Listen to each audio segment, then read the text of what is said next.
Hi everyone, my name is Natalie Weigle, and in this podcast, I'll be reflecting on the Cuban film Fresa y Chocolate and how it helped me understand Stuart Hall's idea of popular culture.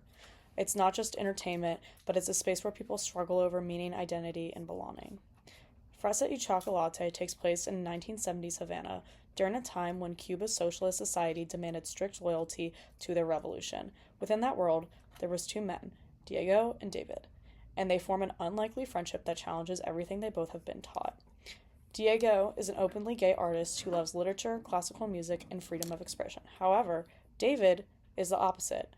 He's a young communist student loyal to the government and its ideals. At first, they could not be more different, but that's what makes their story more powerful as you watch them shape each other.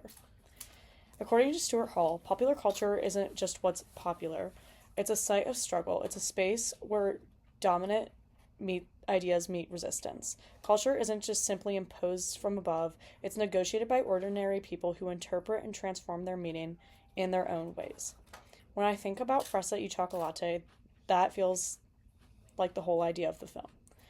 The film itself becomes kind of a battleground between Cuba's official culture, the state's version of what it means to be a good revolutionary, and their own personal culture. Diego represents, he's very artistic, open, and deeply himself and very proud of himself.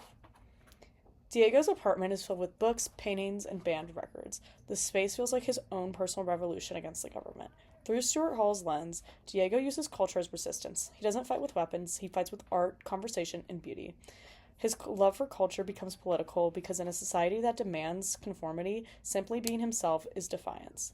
What I love about Diego is that he never hides who he is. He reminds us that culture isn't something we just consume, it's something we create every day through our own choices, friendships, and our values. David starts off representing the dominant ideology, the official culture. He believes what he's been told about loyalty and morality. But as he progresses his friendship with Diego, he begins to see culture differently. He starts to question what he's learned and realizes that art, emotion, and empathy also have revolutionary power. This is where Hall's theory becomes personal. David begins to decode meaning differently. He learns that culture isn't something that is given or fixed, it's something that we shape, argue about, and reimagine as a society. I really connect with both of them.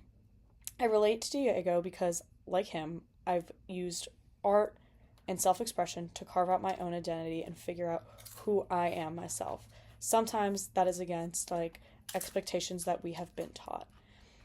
And I relate to David because I know what it's like to hold beliefs that feel certain or you're fixed, they're told to you, and you feel like you have to conform, change yourself to fit in that standard. But something or someone can change that about you, like a person, a film, or a song, and it will make you see the whole world differently. When I watch Fresa y Chocolate, I don't just learn about history, I feel the history. Through the images, the music, the emotions, that stays with me as a student longer than any textbook could ever teach me. It reminds me that real learning happens when knowledge meets empathy. In the end, Fresa y Chocolate perfectly captures what Stuart Hall meant about popular culture. It's never neutral. It's a space where people try to define who they are and what they believe in, especially when power tries to tell them otherwise.